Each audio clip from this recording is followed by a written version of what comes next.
Hello বন্ধুরা, তোমরা সবাই কেমন আছো? আশা করি সবাই ভালো আছো। তো আজকে আমরা এসেছিলাম আমাদের বাড়িতে গোপালের সামনে লক্ষ্মী পুজোর কাজ, সেই লক্ষ্মী পুজোর বাজার করতে। তো দেখো এখানে খই, চিড়া, তিল আছে, আর এখানে বাতাসা আছে। আমরা এখান দিয়েও কিনেছি, খই কিনেছি, দেখো তোমাদেরকে দেখাচ্ছি।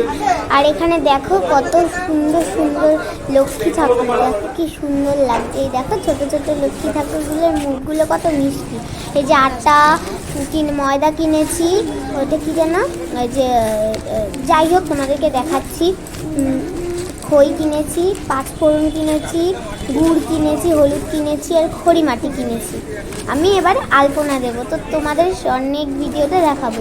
আর এখানে আমরা নারকেলও কিনেছি, অনেক অনেক ধরনের ফলও কিনেছি। তো দিদুন গেছে পান সুপারি আনতে, ততক্ষণে আমার দিদুন আবার গেছিল ফল কিনতে। দেখো এখানে কত রকমের ফল আছে, দেখতে পাচ্ছ। আর এখন আমরা আছি বাজারের ভিতরে, দেখেছো? এটা হচ্ছে গিয়ে তাহিরপুর বাজার। তাহিরপুরের বাজারের মধ্যেই দেখো কি সুন্দর রাধাকৃষ্ণ, কি ভাল লাগছে। গোপালটাকে দেখেছো কি সুন্দর গোপালটা, দেখো আমার তো খুব ভাল লাগছে। আর তার কিছুটা দূরেই আছে কালী মন্দির, কালী ঠাকুরটা দেখেছো মুখটা। তারপর আমরা চলেছিলাম মিষ্টির দোকানে। এটা তাহিরপুরের সব থেকে ভালো মিষ্টির দোকান, কত রকমের মিষ্টি দেখো।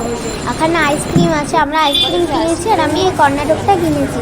এটা খেতে খেতে বাড়ি যাচ্ছিলাম, এটা খেতে খুবই ভালো ছিল। আর এইখানে দেখো বাজির দোকান, আমরা তো কালী পুজোয় বাজি ফাটাই, তো এখন আমরা টোটো করে বাড়ি যাচ্ছি, তোমাদেরকে সেটাই দেখাচ্ছি। তো দেখো তোমরা দেখতেই পাচ্ছ এখন আমরা বাড়ি যাচ্ছি।